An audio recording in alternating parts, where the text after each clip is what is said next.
Hello, hello, hello. So if you just heard what I was up to then, I am currently watching, let me just make sure my volume and everything's working.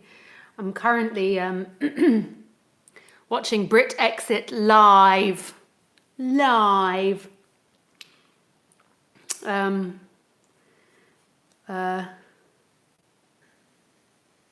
Yes, my volume is working nicely.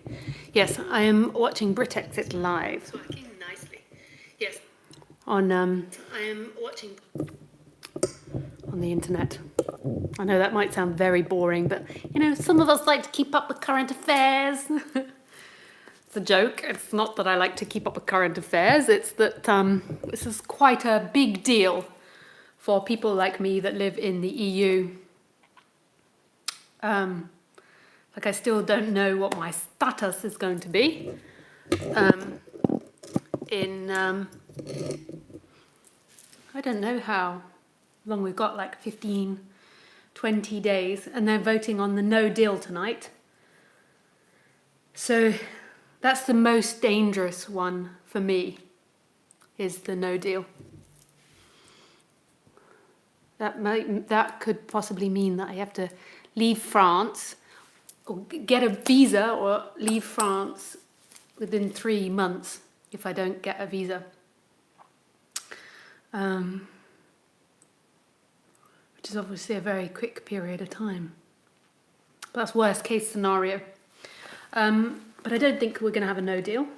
I even think it might go back and be a I have to just put Keith's bed right. Be a what's it called?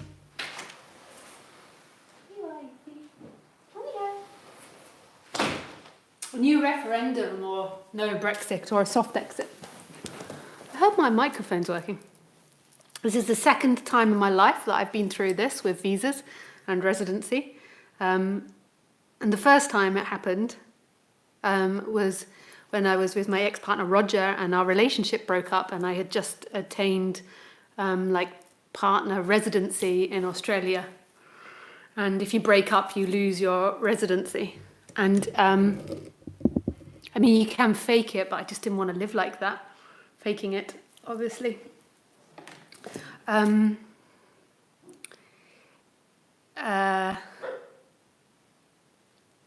happened to me in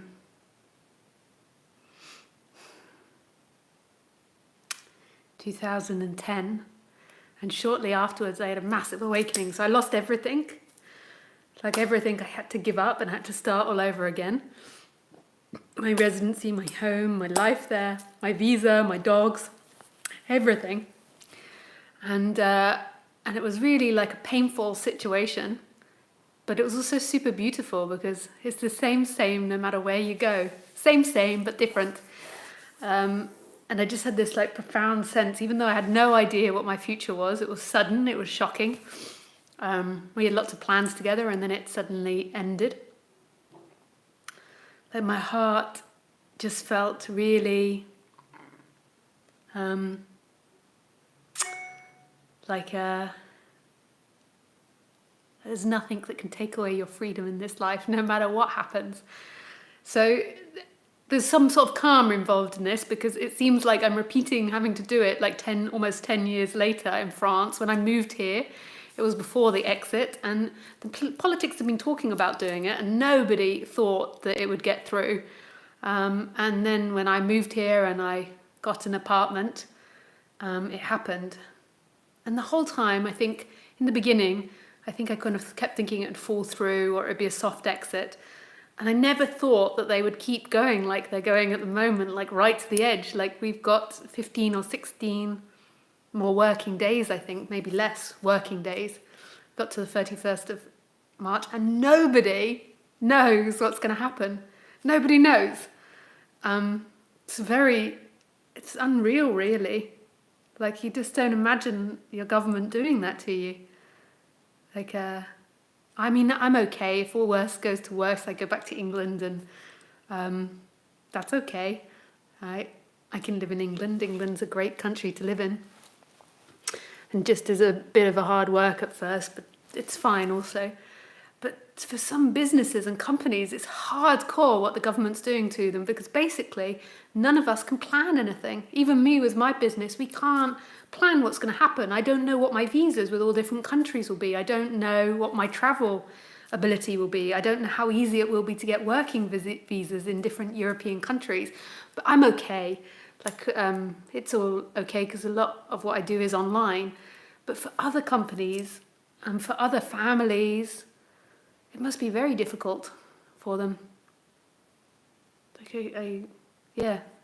can imagine for some people this is really challenging because we do not know what's going to happen.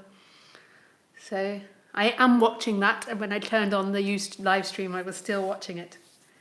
But whatever happens, one thing's for sure is that I know that life will give me the perfect set of circumstances for this body-mind, and if I have to surrender and go through it for the second time, most people never have this in their whole entire life. It's quite a thing going through a residency, because you're never sure you're going to get it, and you're always at the mercy of that country if you do get it. And I've got lots of ticks, good things, but I've also got lots of crosses. I talk publicly on the internet about non-duality.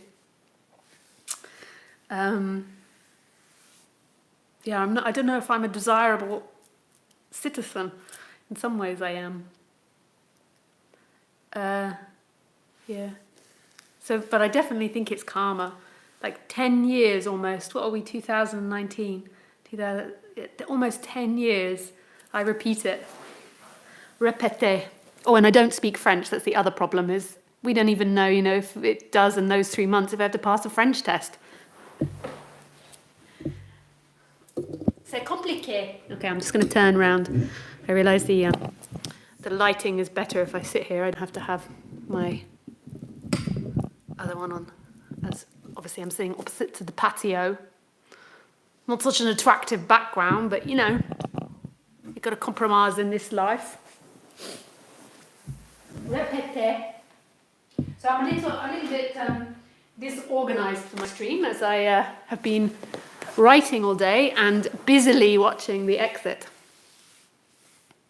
I just want to check that my microphone's working. We'll be back. Hello? It might look like I pause. Bon, c'est très très bon. C'est très bon. Oui. So anyway, it's the usual.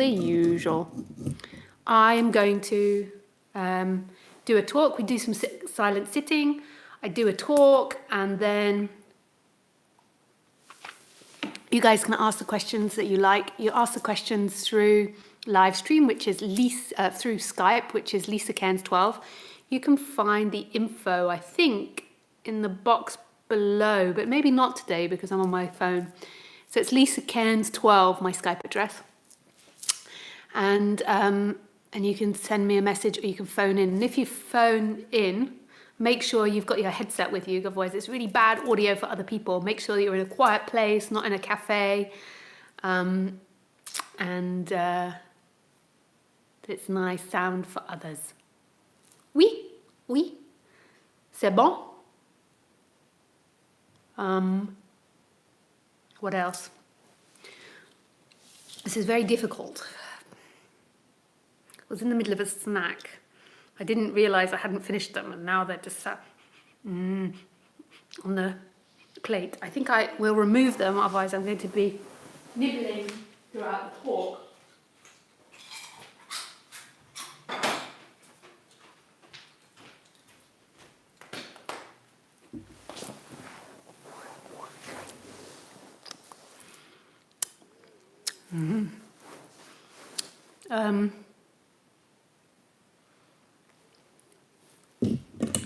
So if you'd like to, I've got to do some advertisement, got to sell some tickets for my retreats, do the business stuff, you know what I mean.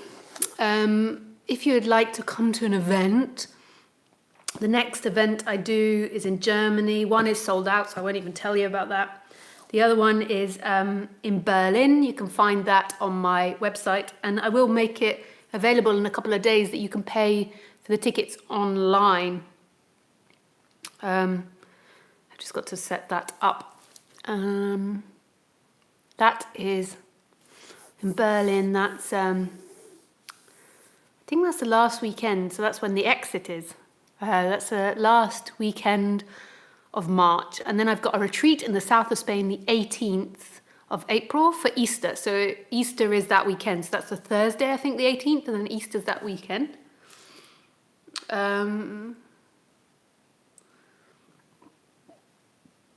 What else do I have? And then also I have a retreat or open talks in Germany in August. It's not exactly a retreat as in a live-in retreat. It's a retreat as in it's the same sort of timetable, but it's basically you can find your own accommodation. There's accommodation on the website of the hotel, but it's not like a normally when I do a retreat I rent the whole place and it's just us.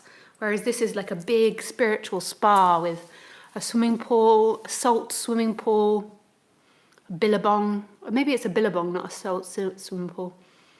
Like a natural swimming pool, massage, different therapies. It's in a really beautiful place with a big spiritual community. But there's other retreats going on at the same time, so it's book what you like, which means that you can choose your own accommodation. If you're super rich and wealthy, then you can pick the high-end rooms, the low-end rooms. If you're not so much, you can camp. You can do what you like, and it's not dictated by what I can get from the retreat centre. And it's really beautiful. There, that is that. Okay, what next? Oh yes, sitting in silence. Now this is the very important part, the sitting in silence. I know a lot of people don't like this. They just want the talk. They want the information to get high off the information. They're like sitting still. But this is a very important part.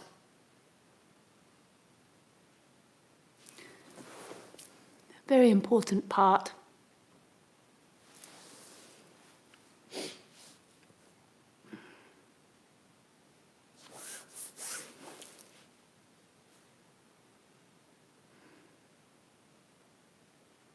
Oh my God, Khaleesi, look at you. Look at you. I don't know if you can see her if I do that. No, it's too high.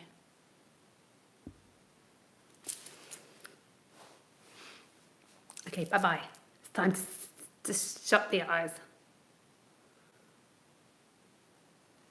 Fermez la porte. Fermez la porte. Shut the door. I don't know how to say shut the eyes. Ouvre maybe or something. Fermez ouvre. Fermez le ouvre. Yves ouvre. Yves ouvre. Ce n'est pas.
circumstances.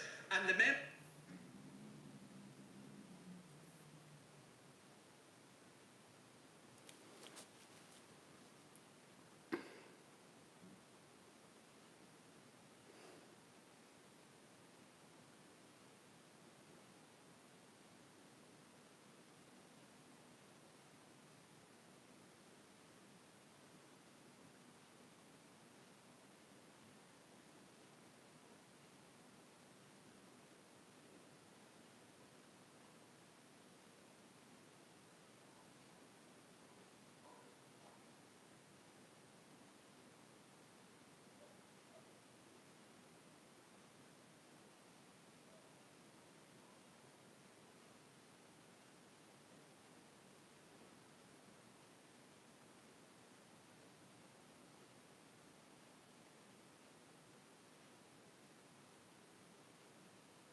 So here we are.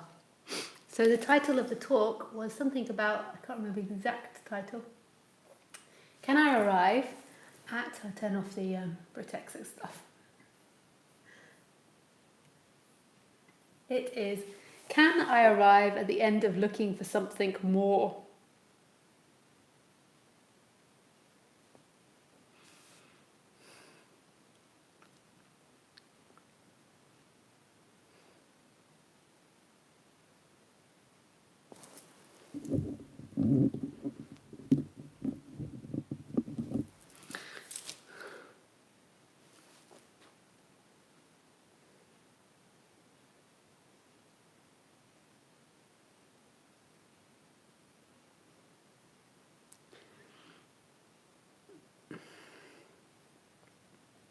So it's so hard for me to imagine now what it's like to be always waiting for the future, to be always waiting for something else to happen. And I think I kind of forget to talk about that in my talk sometimes because it's so far from my reality, the idea that you're trying to arrive at another point. Like all you ever have is this point. That's your experience. Your experience isn't that you've got another point in time and that you're going to arrive at another point in time. You never arrive at another point in time. You just think you do. So you think you arrive at another point in time, but you never actually arrive at another moment in time. It's always thought. You're always now. No matter where you go, it's now, now, now, now, now, now, now. So all the spiritual masters are always saying you've got to be in the now, but you cannot get out of the now. It's not like you've been anywhere else but now. You've never been anywhere else but here. And that's the reality of it. Shut my computer to give my phone all the internet. But most of the time, the mind is always trying to arrive, and it creates this energy in the body of what's called seeking. It's like this agitation that something isn't right here, that something isn't complete here, and that you need to arrive at a future state or a future place. And this game is addictive. When you were a child, you didn't have it. When you were a child, your mum gave you a set of keys, and you're like, you're so excited by the keys for hours and hours, and like just staring at the ceiling is really good. But then as you get older, you get into this mentality of more. I need a bigger experience. I need more experience.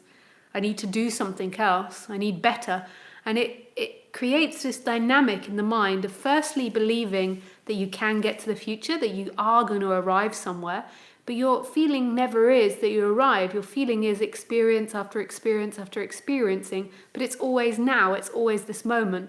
So your mind begins to produce this idea that it's going to arrive in the future, and then it has like this destination, like this thing that's going to make it be able to relax, whatever it might be, whether it be less work or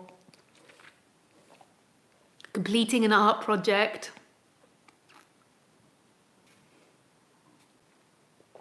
or your boss leaving work, your workplace. Or your parents suddenly acknowledging how wonderful you are. Or you're getting a new car, or you get enough money, or you do this, and then suddenly you'll arrive and it will be over, and you can just be like, job done, it's complete. But this is like a never-ending game where you're constantly chasing after this place where you can rest. But it just gets worse because you never can actually arrive at this place called rest. You can never arrive at this place called completion. Like, I am going to arrive there and I'm going to get there. In fact, what's going to happen more than likely is you'll have your childhood, and this will get built more and more into you.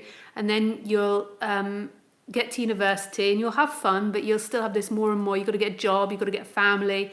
And then you'll leave and you'll have parties and fun, but then there's this, I must have a job, I must have a family, I must do this, I must have a great Instagram account.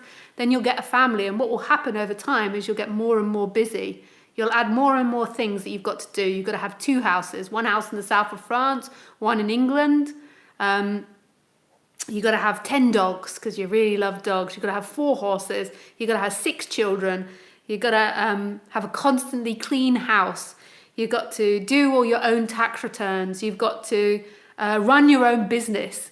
You have to go on holiday to Barbados every year. You have to do this, you have to do that. All these things you get into your mind that you have to do. And what actually happens from watching my friends is most of them just get more and more stressed over years. More and more anxiety, more and more discomfort, more feeling out of line with their body, losing contact with their sense of play and fun and excitement and vitality. And I just see them getting more and more exhausted, and like this constant struggle to try and keep up with life. And it starts from childhood, when you begin to believe that you're somebody inside this body. So you really have this like image, you create this idea of who you are, and then you believe that that person has to arrive somewhere in the future. And then you make your life so goddamn complicated. So goddamn complicated.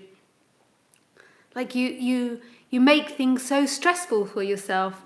And then you get into this mentality which is constantly being perpetuated of, I'm going to arrive, I've got to do this, got to do this, got to do this, going to arrive. And this constant fixation on arrival in the future. And you never arrive. And your heart gets broken even more. And you get into terrible conflicts with your partner because suddenly, instead of you're just here experiencing, your two egos or two identities meeting each other and trying to get to that place of arrival, and everything becomes super tense because neither of you can quite get there. And you do more things. You begin to cheat on your partner or lie to your partner or cover things up or hide things. And then you become further and further apart because both of you feel let down because you didn't arrive. An arrival is an idea. And it's a mentality. It's called seeking energy. And it will destroy your relationships. And it will destroy you, your body. It will exhaust you. You are never going to arrive. Everything you do is God. Everything you do is the divine. It's here right now. And whatever you're doing, this is where freedom is. In the sound of my voice, in the bum on the seat, in the coolness in the air, in the sound of Khaleesi growling. I don't know if you could hear that, she's growling because she can see there's people up there. So she sits on this balcony, it's so cute, and then she looks out of that window that I'm pointing at, and there's another one there, over there, and then she watches to see all the people coming and going on the street. Very good guard dog. So Khaleesi, whatever she does, she's totally present to what she does. She's not imagining, when she's chasing all the people that are walking on the street. She doesn't chase them, but she runs around the house to the different places that she can bark on them. When she's digging her bone, when we're going on a walk, when she's sitting on her bed, when I'm telling her it's bedtime, when she's playing in the garden, when she meets a friend, she's not imagining that she's going to arrive in the future. She's not doing it to arrive at a place of completion. That's such an abstract idea. It's only humans that have it. To her, that is all there is. In that moment, there is 100% digging. There is 100% barking. 100%. And she's not she's not like peaceful, like, oh, I'm not going to get stressed over these people. She's like full on like, wah, wah, wah, you come to this garden and I'm going to rip your head off. Wah, wah, wah. She's full on serious. Like, there is going to be issues if they cross our boundaries. Very good guard dog. So she's not that she's like walking around like, I am a Buddha, I'm not going to bark, I'm not going to let them agitate me, no, even though they're coming too close, I'm not going to bark. She's just full on herself, like, rah, rah, rah. And in everything she does, she's not dividing herself, pulling herself back, looking at what she's doing, and then imagining being in a better place, and then feeling victim to the place that she's in. She is 100% barking. And she takes great pride in this job. And I'm sure when she's barking, like the motivation of bark, it's not a pleasant feeling prior. It's like, invader, invader. But she takes amazing care of going around marking her territory, letting people know, and defending our property. She's very proud to do that. And it's not about what feeling she can get out of it. She's not sitting there and she's like, what is this going to give me in the future? What am I going to get in the future? What's the point of this? What is the meaning of going around barking at things? What is the point of my life? Is this worthy? Am I a good enough dog? Am I worthy enough? Does this sort of reflect how great I am? Does this make people see my greatness? Why am I stuck with this job of barking? Surely that should be to smaller dogs, and I should be a more superior dog that does whatever you imagine her to do. She is just 100% happy being herself as she is in that moment. And she's not trying to be anything other than what she is. And this, to me, is a good life. This, to me, is everything you've ever wanted. It's a complete surrender to what's happening. And in what's happening, it's got this, like, magic to it because it's seen that it's not actually you as a personality that's orchestrating this or experiencing this. The personality structure is something that's experienced, but there's something really mysterious in which is experiencing itself, and that's who you are. So there's a magic in that. And then on the human level, like, you're looking through this character. And I don't see it as like getting rid of the personality, the end of the personality dissolving, or coming to this place on the personal level of being enlightened. I like the story of that. I'm tempted. I'm like, oh, yeah, I like that story. I like the idea of being an enlightened human, but I don't see it like that. I think that the human can always expand and change, and there's always going to be an apparent personality structure. There's always going to be karma in these bodies. The Buddhists say that karma only goes in nirvana, and nirvana is when the physical body actually dies. So to me, I don't see that as going, and I just don't have that imagining of like, you're incomplete, you're not enlightened enough, you get irritated with people, you do this, you do that, you don't like it when this happens or that happens, therefore you're not enlightened enough and you have to work harder to become enlightened in the future. I don't think like that.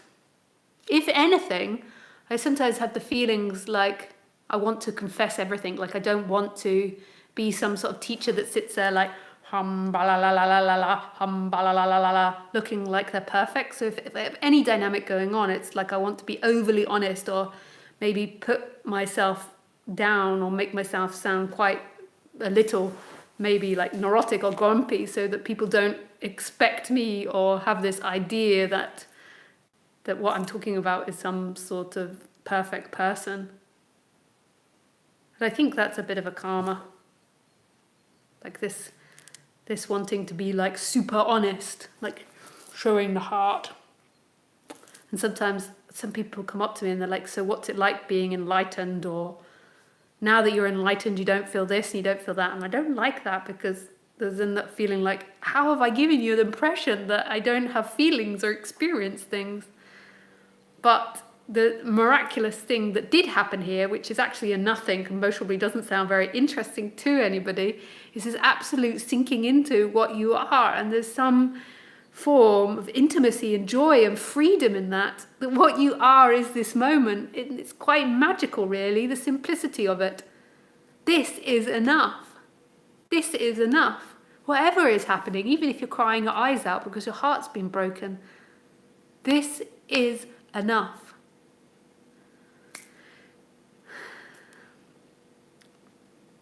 So, I've forgotten the name of the title of the talk again, but it's something about, can you ever stop trying to get to this better place in time? So I don't think that you can as such. I think it's this energetic shift where it's seen that this is all there is, that this is who you are, that this, what happens now, is the freedom.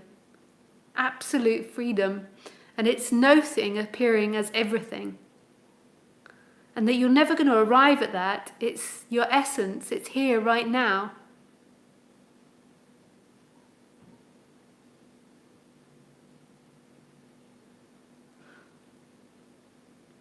And it's some sort of shift that happens, or recognition that happens, something which is like an absolute sinking into what you are. You could say it's the collapse of that seeking energy, that belief that the future is better.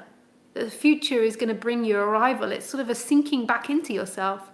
This is a lie, and that's what keeps you in the dream of you, this idea that the future, that this imagined time is going to give you something. And all of your interactions, like your energy is like seeking from the heart. It's like always agitated, always trying to get somewhere. And it's like seeking from the pit of your guts, trying to get somewhere. Like in every interaction, you're trying to milk the cow's udder. Like your mother comes round and you're trying to milk her for some juicy experience, whether it be like get her to confess that she's a bad mother, or put her down, or revere her and put her up and make her feel wonderful and make you feel wonderful in response. There's always a trying to milk it rather than being with it as it is in all its complexities and vulnerabilities. And there's nothing wrong with seeking if that's the experience. It's just trying to point out the dynamic that's an illusion. It's an illusion that you're going to arrive. This is it. This is the joy.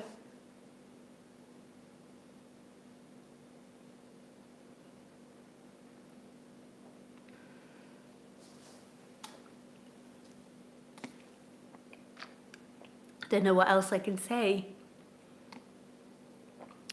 So maybe I can start talking about non-duality in the context of what that word means. So what non-duality means is not two, not divided, not two. So duality means that there is subject-object. And when you drop into your experience now, you begin to see that this isn't divided. The division comes from a mind splitting off and this constant image and story of you arising. Like that you're this and you're that and you've got to get to that, and you always have an image of yourself, and then you feel divided from the outside world. But your direct experience is non-division, is that you're not divided. Your direct experience is expansiveness, is this huge expansiveness that's totally empty. Like right here, right now, who are you? Like everything that you think about yourself is simply a thought that comes and goes in who you are, in your essence. So a thought comes up and goes, well, I am a man and I am 52 years old and I live in America and I like potato chips.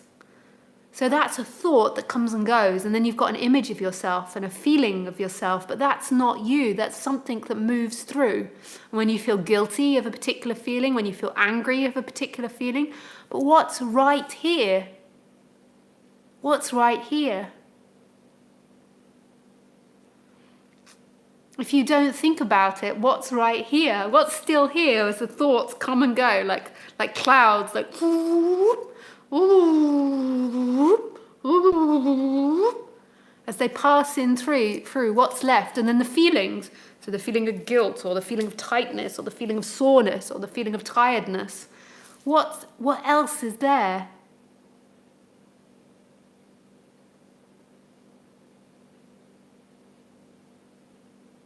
Who are you? So that's non-duality, and that's the end of seeking, this energetic collapsing into that, this energy that believes that you're someone and is trying to move out of being this freedom. It's dividing. It makes you feel like you're limited inside of this body, that your behavior, that your way of being, that your feelings, that your ideas belong to this body.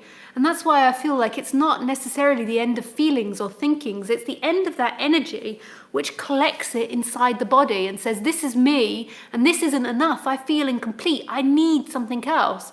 Because of course you feel incomplete, because you're everything, you're wholeness, and then you feel like you're this limited form, this small part of reality.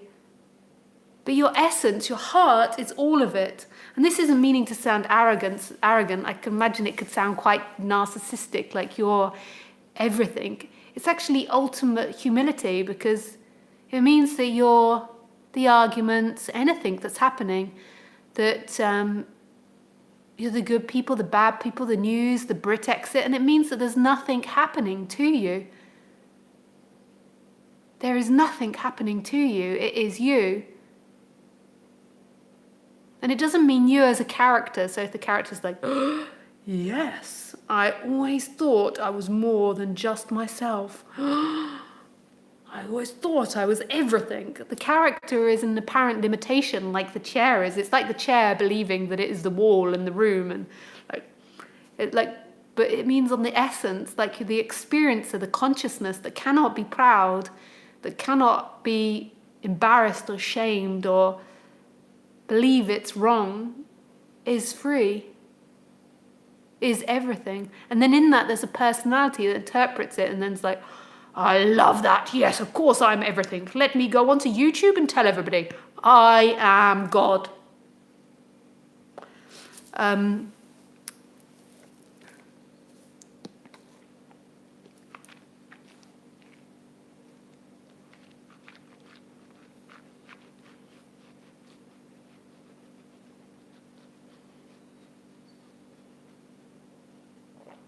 That felt so nice. And I know It's not the appropriate thing to do as a speaker, but suddenly I just got lost in how good that felt. It's got a little bit of lemon in there. It's got...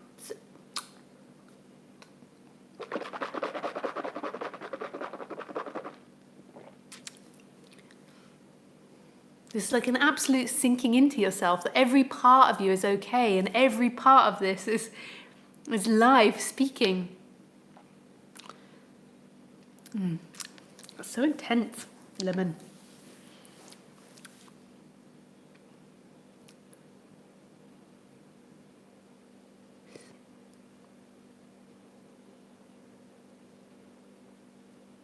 Okay, right, I just realised that men found that sexual.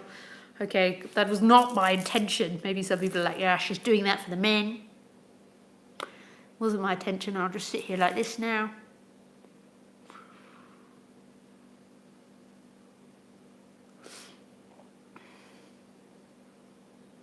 Actually hurts my face. Okay, to the questions, because I seem to be losing focus. When you just got a camera in front of you, it can sometimes be a little challenging to stay on track. Okay, let's go to Skype. Hey, Isabel. Hi, Fabrizio. Hello, Lisa. How do I know if I truly love a person or is just ego projection? How do you know if you truly love someone or if it's just ego?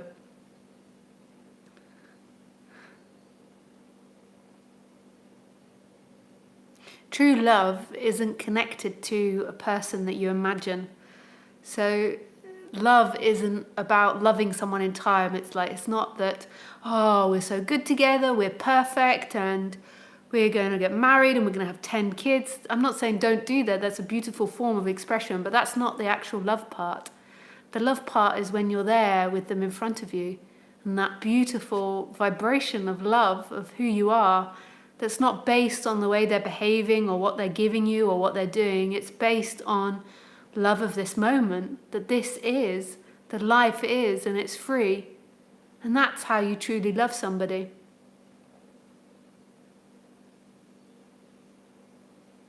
And it doesn't matter about whether you are thinking marrying them or not marrying them. That all comes up in the brain when all the hormones get kicked off. But it's love is you, the I am. And that's the only way you can ever truly love someone. Everything else will be conditioned. And everything else is simply stories that come and go and come and go and come and go, and will disappoint you endlessly if you believe in them. You won't really see the person for who they are. You'll see them through what they give you. Just to see someone just purely for what they are rather than what they give me. What does this person give me?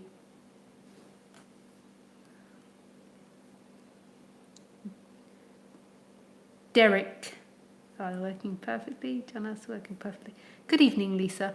What I would like to ask you is how can we transcend emotional suffering and insecurity mind triggers us through thoughts and images? There's lots of techniques that you can use, and I'm happy to give you a technique. I'll give you a technique in a moment of what you can do to help you. But ultimately, this is it. But the reason that all of that formed is partly because of your karma and partly because you believe that you're someone separate that people are looking at.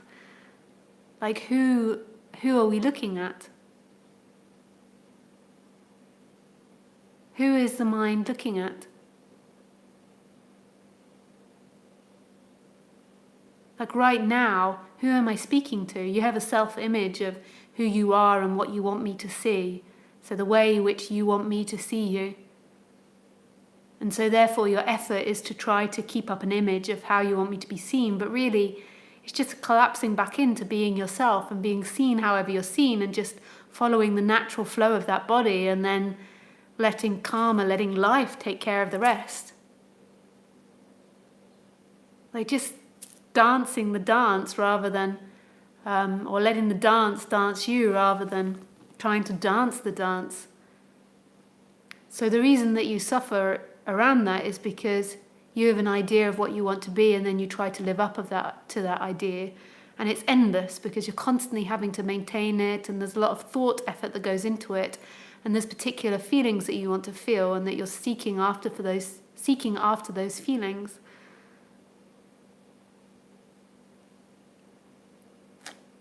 But I will give you a technique to help you work with them, because saying that, there can be a deep resonance with it, and it can shift something, but it also can leave you like, yeah, but I'm still freaking suffering, Lisa, help me.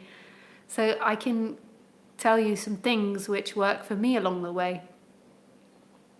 So if you've listened, let me just shut my computer if I don't break it. I've got this phlegm in my throat, so I have this feeling to try and like suck it out, but it's most probably create a gross sound. Maybe I can turn off the volume.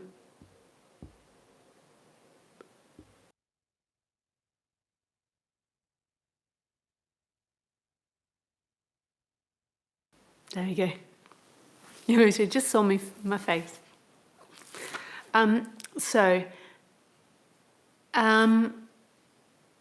Like a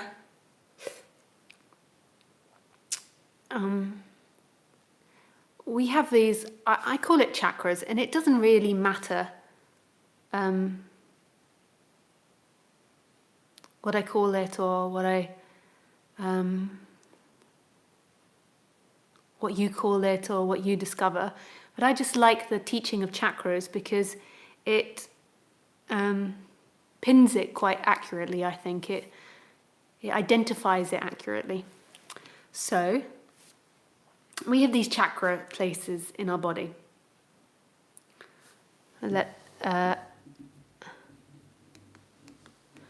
For example,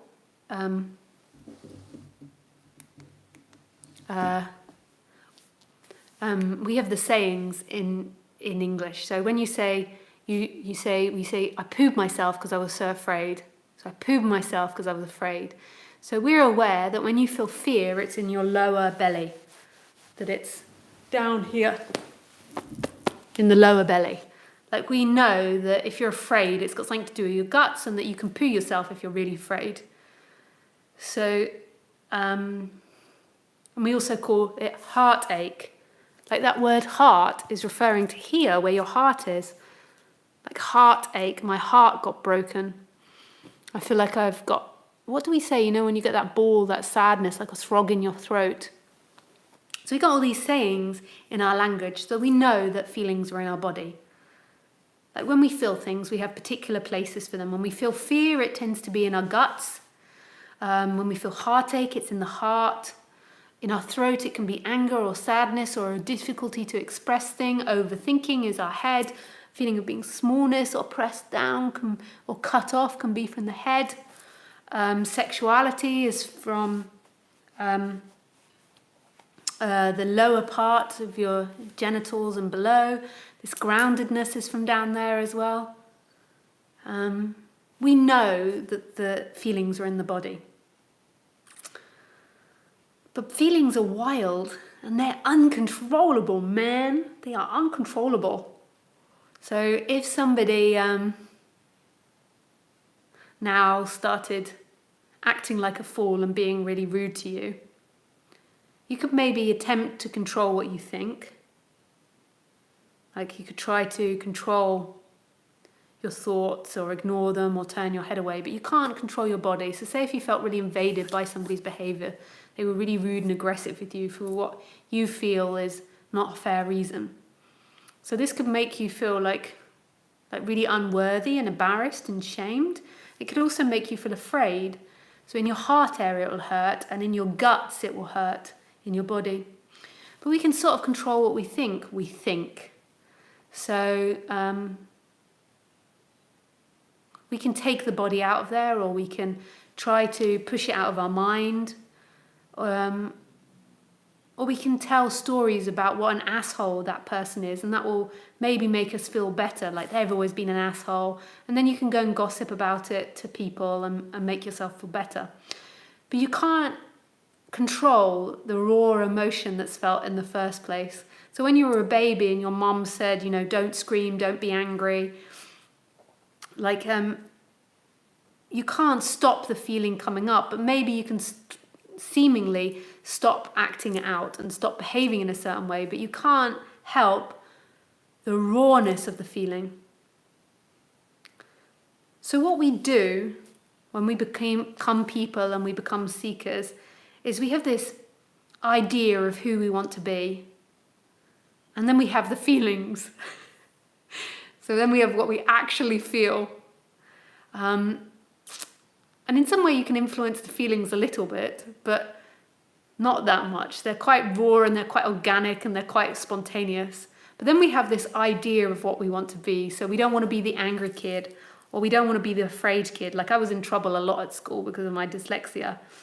And I was really afraid of the teachers. And I always used to find it so embarrassing when the teacher started on me and I started crying.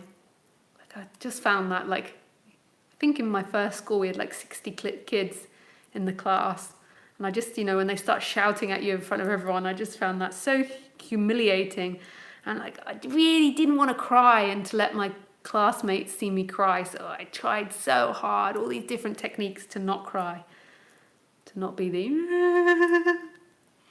But really, it would have been better for me just to cry, and maybe it would have even produced sympathy. It might have produced more anger from the teacher. But it would have got it out of my body. But what I did was I pushed it down. And what I'll have done is I'll stay focused on the thought in my brain of what I want to be. But my natural organic response is to cry and to let that energy out of my body. And that's what we do. Over time, we develop an idea of who we want to be. And we get that from all types of sources. We get it from our parents, we get it from society, we get it from our karma, like our genetics. And then we have who we actually are in the moment. And who we actually are in the moment normally follows a pattern, but it's also totally spontaneous. It's something that arises out of mystery, like this response, this crying or this anger or this fearfulness. It just comes up. But we develop this idea of who we want to be. And at first it's fun, like trying to be this person, like trying to put on the clothes. I remember I used to go for walks behind where I live with my dogs, and I used to tell the story of who I wanted to be. And I used to talk like that person, so I'd do like a little performance of who I wanted to be. And we all do it. It's like we begin to form an identity, and other people begin to form their identities, and we play it out on each other. We change clothes, we behave in different ways. And we begin to think about ourselves more and take ourselves more seriously, rather than when we were a kid, we just were responding. We were just being as we were in each moment, like responding with our heart. So when we were really young, if like we got screamed at, we would cry. If we felt sad, we showed we were sad. If we were angry, we showed we were angry. And part of it's reasonable why it happened, because you can't always be expressing your emotions. So our parents are trying to teach us to control our emotions, which can be helpful. But it also leads to a divided mind. So you begin to focus more and more on who you want to be. And then you sort of begin to believe that's who you are. It's really amazing. I was watching this thing today. I find these types of things amazing because I'm a writer as well, like doing character studies. So I was watching this court TV. And what I like about court TV, some of it, not court TV, it's like this YouTube channel where like you watch people's not sentencing, but you watch people's court cases. And this one guy that I was watching today, the police caught him without a doubt. Like he was planning on killing his ex-partner. And so he contacted someone to try and get a hitman, and they told the police, and the police went in there pretending to be the hitman and like recorded it and totally caught him. There's no way that you could interpret that he was doing something else. Like it's like You got him on tape saying, yeah, I want the bitch dead and all these types of things. And this guy is a doctor. He came from a very wealthy background. And he has an image of himself that he's a nice guy.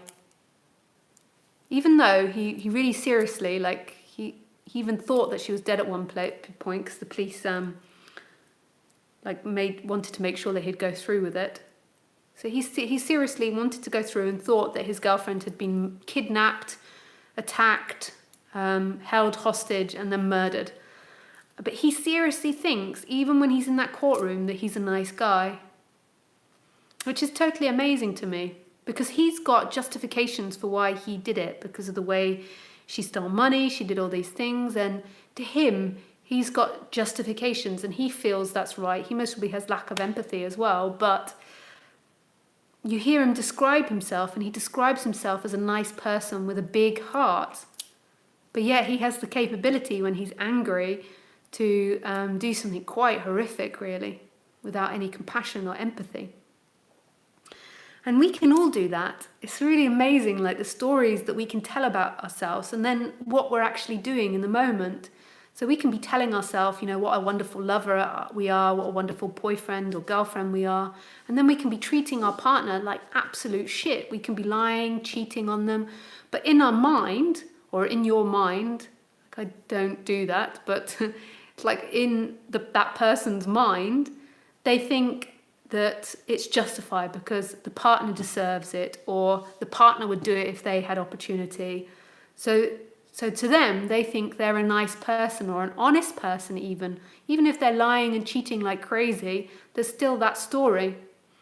There can be the story like every time you have a kid and you feel really resentful because the kid's like taking up your space, and you feel exhausted looking after the kid and paying for the kid, and it's created friction in your marriage, but you can't admit that to yourself. So your story is that you're a great mum and you're always really friendly to the child and that you do great things for the child, but deep down you deeply resent the child in every interaction and doing anything for the child. But there's a conviction that you're a great parent, or that you love being a parent. You can even be telling the story you love being a parent, but there's no consciousness of it.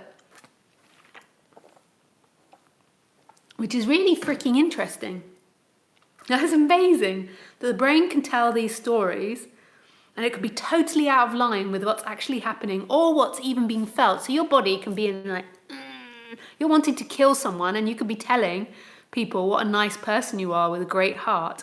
You're like, so this is really amazing thing that can happen. This is called the illusion of self. I was super, super fortunate to come across one of my teachers who very calmly and clearly and repetitively pointed out to me, the body doesn't lie. The body doesn't lie.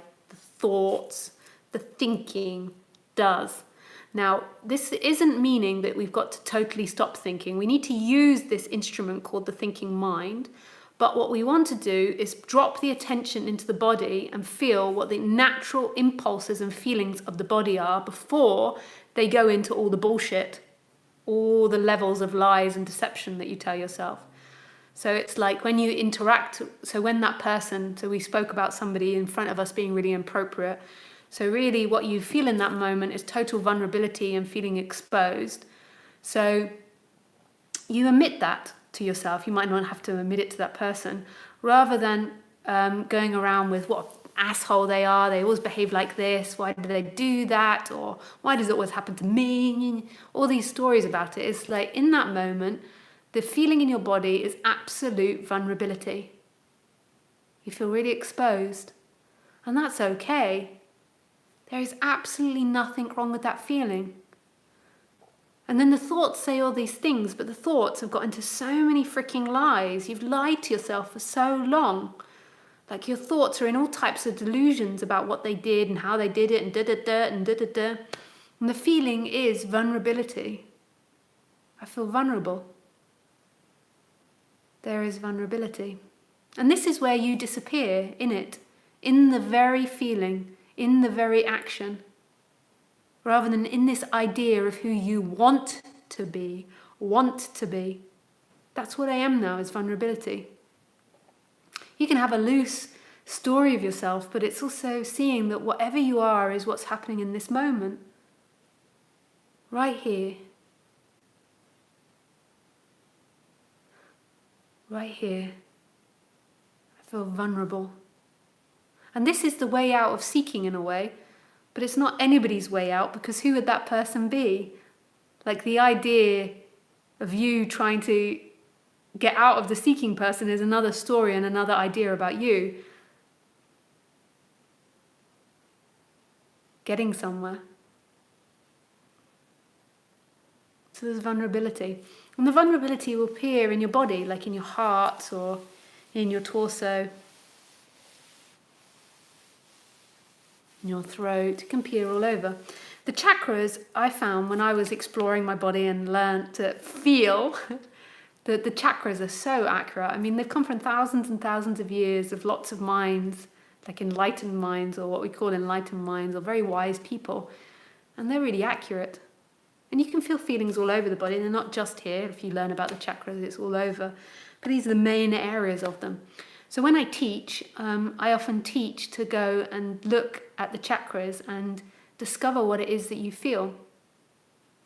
So what your mind's done is your mind's got obsessed with the image of you, and this is why, and this game of portraying a perfect image. So therefore you get loads of insecurity when people look at you or when you feel exposed, because you want to be this perfect person, which is an impossibility. Really, deep down, when you go into the depth of that feeling, there's a vulnerability, and that is 100% okay.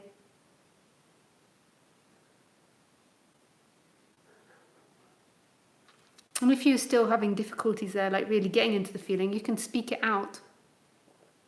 And if you're getting stuck in it, like if it doesn't feel beautiful, because vulnerability is beautiful, if it's just darkness, like and you're feeling difficult feelings, you feel it, you acknowledge it, you allow it to be there, you give it time rather than trying to run away from it. And then you can begin to ask, what is the feeling, what does the feeling want? It wants love, it wants intimacy, it wants friendship. And just begin to believe that that will happen. As you change your energy, everything you want will come true. Yatta-da! So, I hope I answered that. So that's the technique that I would advise. Sometimes I find, though, that people come onto live stream or people get into spirituality and they dance around between all these things, and they don't want to do this. They want to stay in seeking in some way. Like, so these types of things.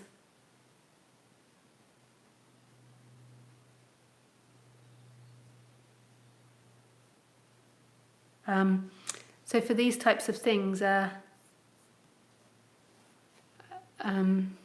hear it and you're like, and then you go to another teacher and you just want answers, like you just want something given to you. But these seem to apparently take effort, like investigating your body. Like, what is my experience?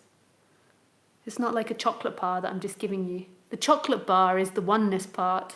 That's like not effort, but while the personality is difficult and while there's lots of uncomfortable feelings, then you can't hear non-duality because you're too involved with yourself.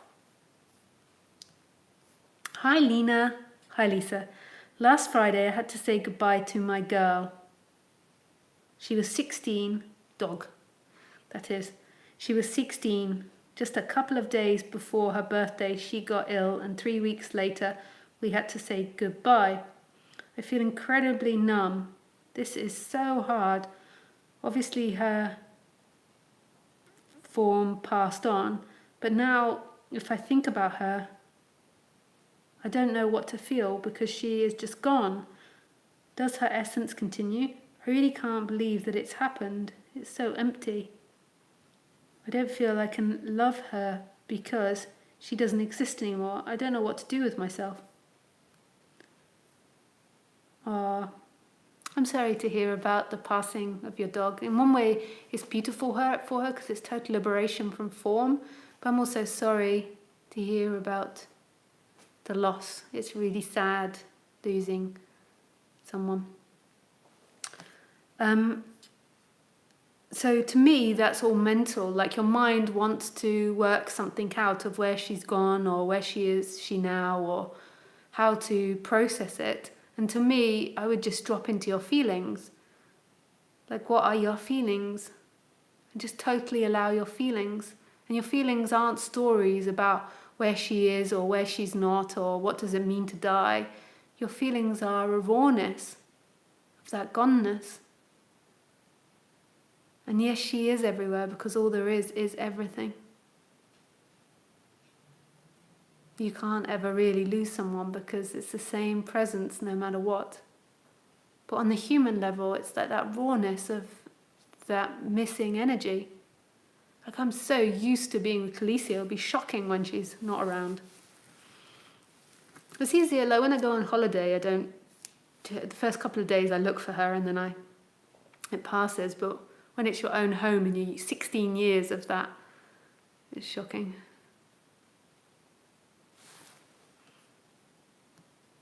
Thank you for your message, Lena. Hi, Amy. I have all these people with dogs. Amy's got a picture of a dog as well. I just found you. My being is resonating so mighty. Hello. Scratch that. Let's just say being is resonating and take out my. Okay. Nice. Hello. Hi, Rama. Last time you talked about something like using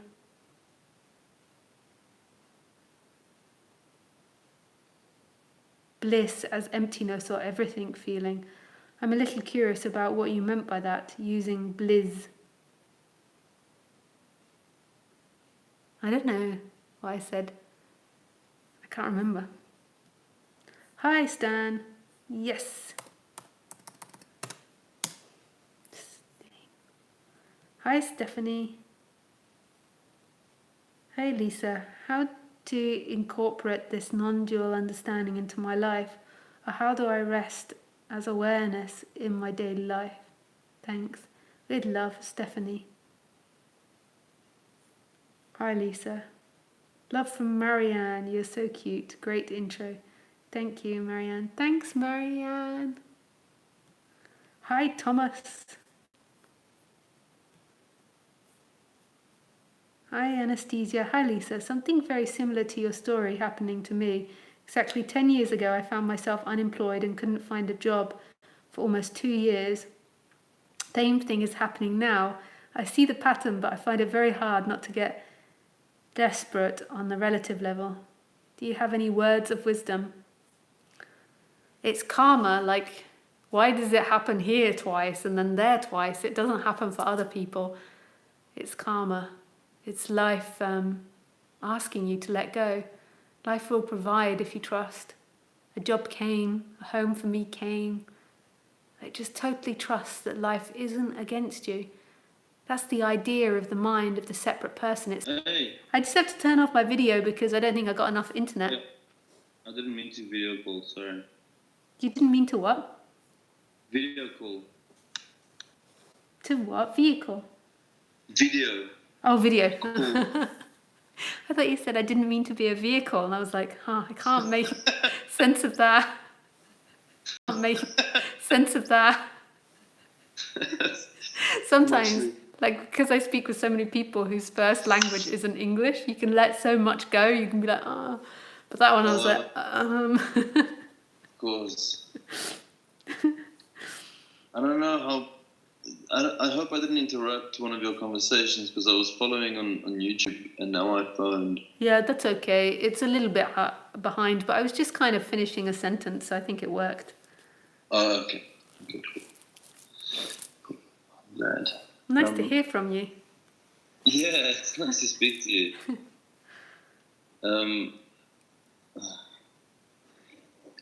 I love your topic for today because I was just listening and it made me think of something that I'm experiencing at the moment that I felt like talking to you about.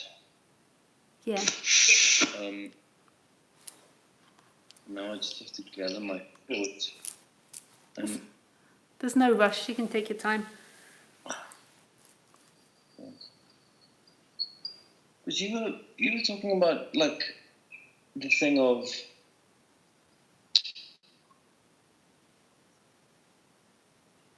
for me it's become the opposite. When you're talking about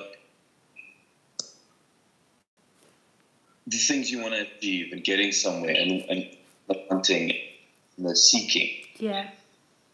And now there's on the one side there's my ego that wants to have things and do things and achieve things. Yeah. Which I'm very aware of. Like all this, and it's almost wonderful to witness it and just allow it to be, like seeing like whether it is like some new thing I want to achieve in my job, or like some aspect of my personal life, the place I'm living in. It's something as simple as making that look pretty, but everything becomes an achievement, and seeing that has become very interesting. And at the same time, letting that momentum run out. Yeah. So I think this question has something to do with momentum, because I feel like my pendulum swings a lot harder than I experience, or than I would want it, or if I could compare it to other people. I feel like and by pendulum I mean I have these rough swings where on the one side I'm extremely like spiritual and I follow these rules and I'm very comfortable to be quiet for like months on end, and I have no addictions that bother me. And then suddenly the one thing trips up, and then I'm just like full on into alcohol and full on into whatever addiction I could find. Yeah. And letting that play out. So now, having had experience with these pendulum swings, I'm beginning to like become fed up with them, but not in like I'm not even angry anymore. I'm just like, okay, cool. So I'm here now. Yeah. I'm doing this thing now where I'm drinking every night in my mind. I'm saying when I'm in those moments. Yeah. And it's such a weird catch-22 place to be, because the part of me that wants to not drink and not be addicted, I recognize as ego. Yeah. Because he wants to be better and he wants to be amazing and he wants to not be that version of himself, and he's ashamed because he can see how, maybe he should be a better version, and how, I could be more successful if I now structured things this way. But then another part of me feels very much aware of the momentum. Yeah. And allowing that momentum to run out. Like I wake up in the morning and I feel so much calm just sitting back and watching this failure of a person exist. Does that make sense? Yeah. Yeah. And I guess I'm trying to find some outside perspective on that, because there is a part of me that still feels very much afraid of letting that person just do its thing and run free. What do you think will happen if you let it run free? That you'll drink endlessly? I don't know. I don't know. Well, part of me feels like if I could really truly let it be, I wouldn't drink endlessly. Yeah. And that the only reason I keep drinking is that my ego's going, no, don't. And there's that fear, and the only thing that lets me explode like this is because I have this insane sense of what do I call it? This very much bit of a fear of I could still say this, or I could still make this work. Yeah. Yeah.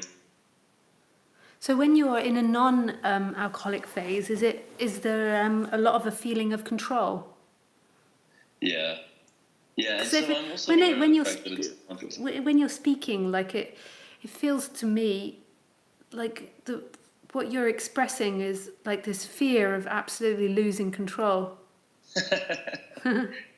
Yeah.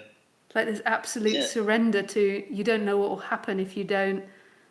Like, do you? Yeah, like what controls me is a sense of shame, and then and this is only because I've become more conscious of what's happening in my mind, and I think I'm scared of what people think of me and what might happen to me. I might get fat if I keep drinking, and I might get like the way I lead my life might get weird, and everything about it that tells me I shouldn't do it is the repercussions of what people might think of me. Yeah. Well, so if you didn't have people watching you, you would just drink, you think? Yeah, that and the fear of death. I think the pain that might come with it. Yeah. Like I have this, like the idea of kidney stones or a heart attack. Like that is shame for me is the only reason that I don't that I have the sense of I shouldn't be doing this. Yeah. And I'm trying to control it. And it doesn't make you feel bad like the next day after drinking? Oh yeah, I do, but it's not like I drink blackout drinking. It's this weird thing where I control it. It's Just it's in a the evening constant or... drinking, but it's never a lot of drinking. Oh, I see. Yeah. Like if you're Okay. smoking weed all the time. Yeah, that's a good example. Yeah.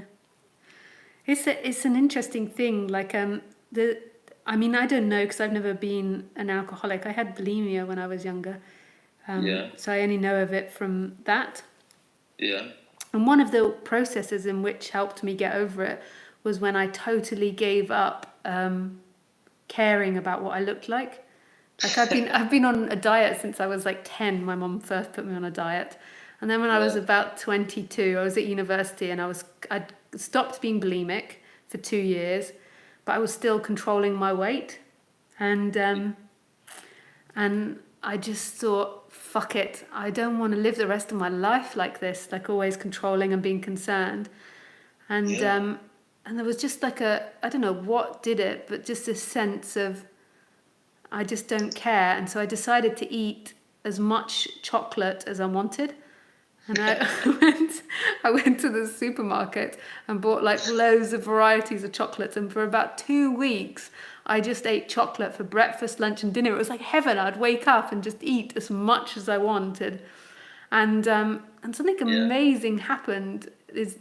And I can't guarantee this would happen to you. Like I don't know what would happen if you binged on alcohol or you did this. But what happened with me was that after 2 weeks, I just craved. I didn't crave, it's just I naturally went to normal eating. I got so sick of chocolate, I couldn't eat chocolate for ages. And there was just this natural momentum to eat normally, but there was some surrender to my weight, to my shape, to... Yeah. Like, and there was just a regularity that formed rather than this constant dieting and constant starving and then eating too much and starving and eating. Even after my bulimia, there was still a tendency towards that. And it was really profound. And I think I maybe got the idea from a teacher called Wayne Lickerman. Have you ever heard of him? No, I haven't. So he's a student of Ramesh and Ramesh Balsekar. And he was an alcoholic.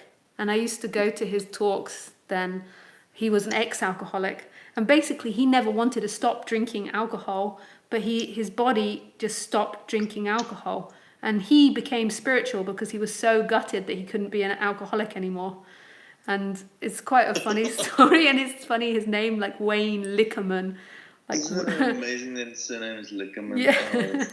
And so he became spiritual because he was like, why can't I drink anymore? Like he wanted to like be an alcoholic for the rest of his life and never stop. And and life, like he just couldn't stomach, he couldn't drink. He was repulsed by, like he couldn't, I don't know why he couldn't drink. I never found that bit out. And then he went and got into spirituality from that because he began to ask philosophical questions from that. But he was a businessman. He'd never even thought about spirituality. And basically, so from his talks, like he recommended like just going for it.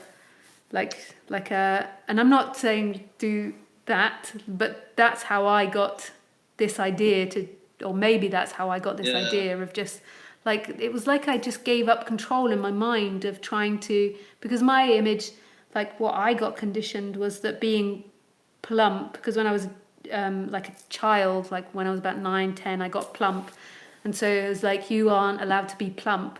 Like that's so shameful. And there was many other things to it, but this was the thing that associated with food, that being plump was like shameful, embarrassing. People would bully you.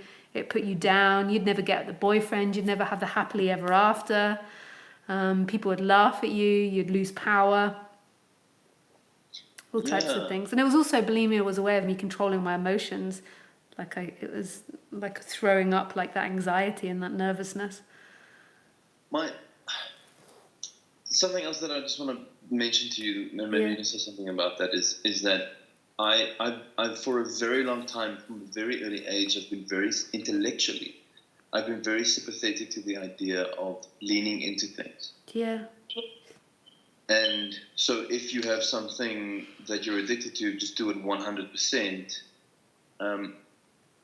But now it's like 17 years later, and it feels like there's still a part of me that if there's a part of me that's doing it, there's a part of me that knows why I'm doing that I'm trying to cheat the system. Yeah. Yeah, trying to cheat the system, yeah.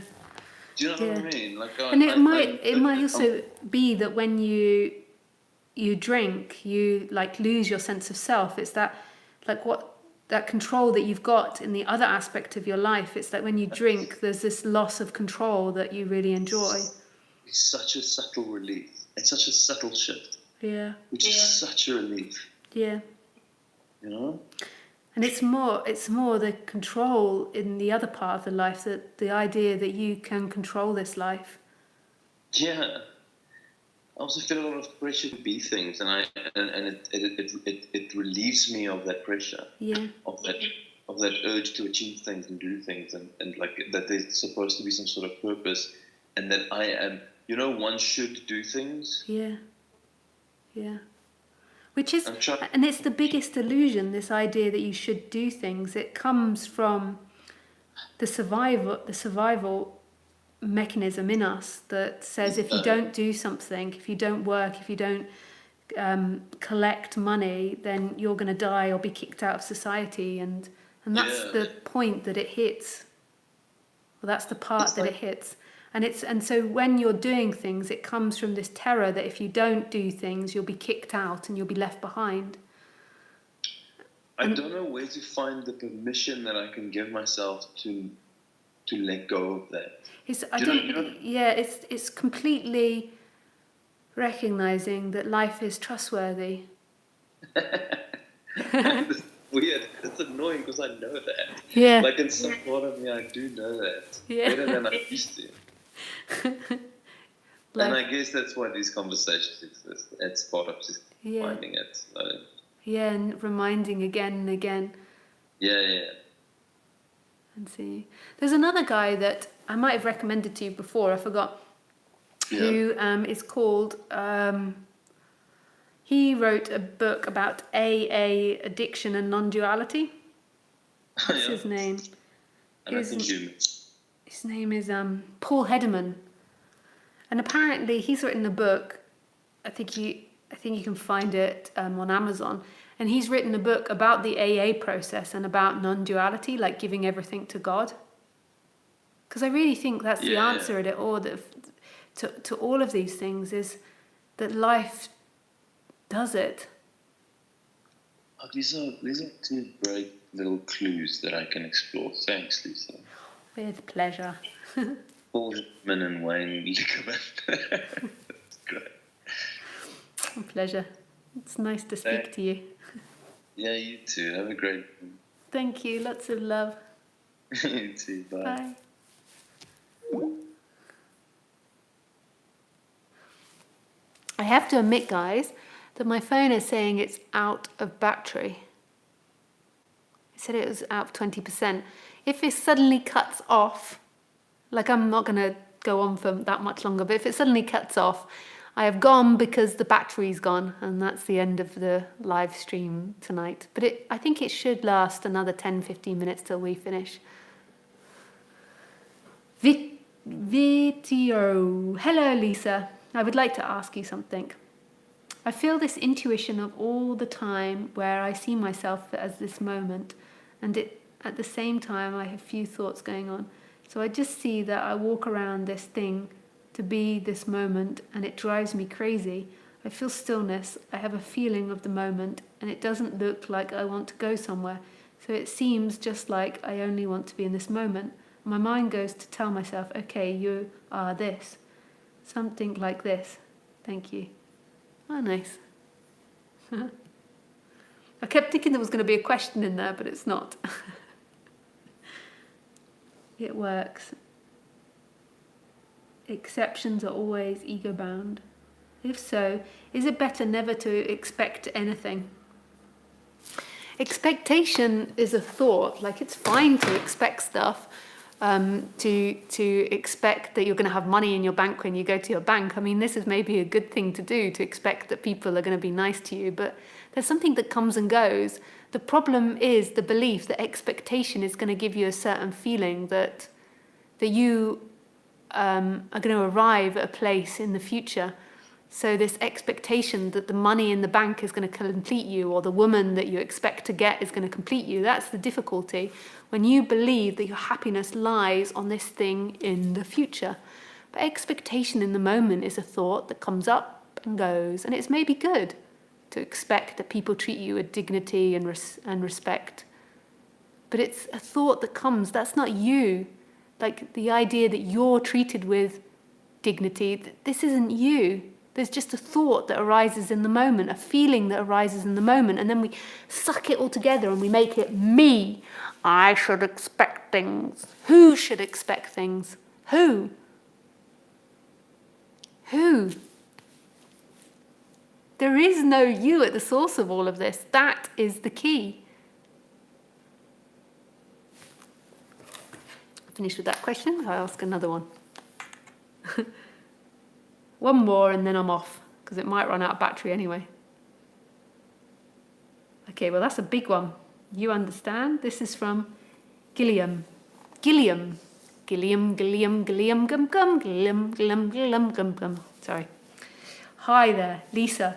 When you said there is difference between us and the dog, there is a difference between us and the dog barking, is to say that there's a special condition between someone liberated and someone else. Who said that a change is needed?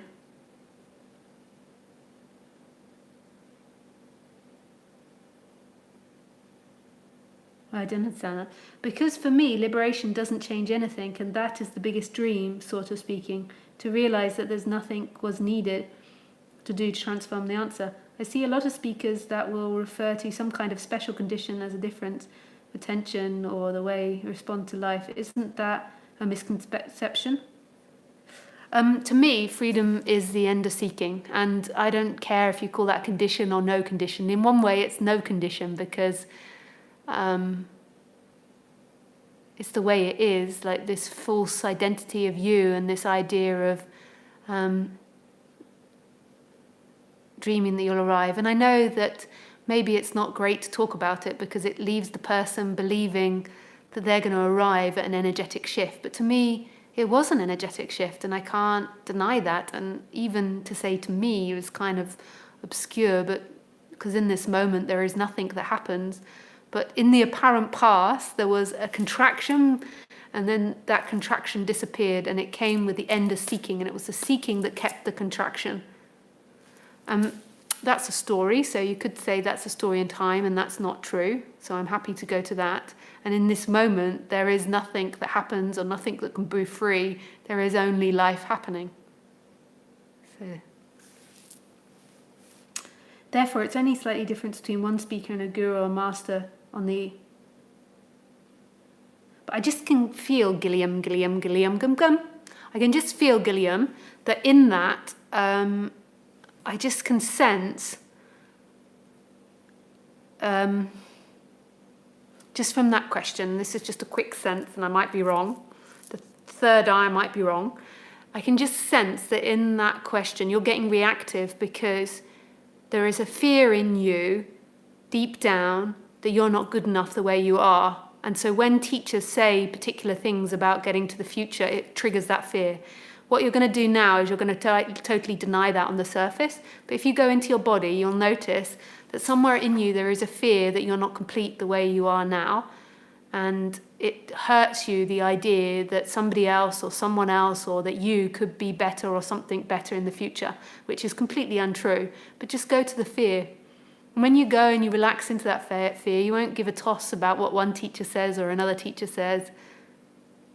You'll see it all to be relative, dependent on where you're standing. You'll be like, it's relative, it's relative, it's relative. Okay, that is all, because I think that this phone is going to die soon, and I've spoken lots, and your brain is most probably all like zzz, zzz. from all the speaking. I love you and I wish you well, and I shall see you on Sunday at 6 p.m.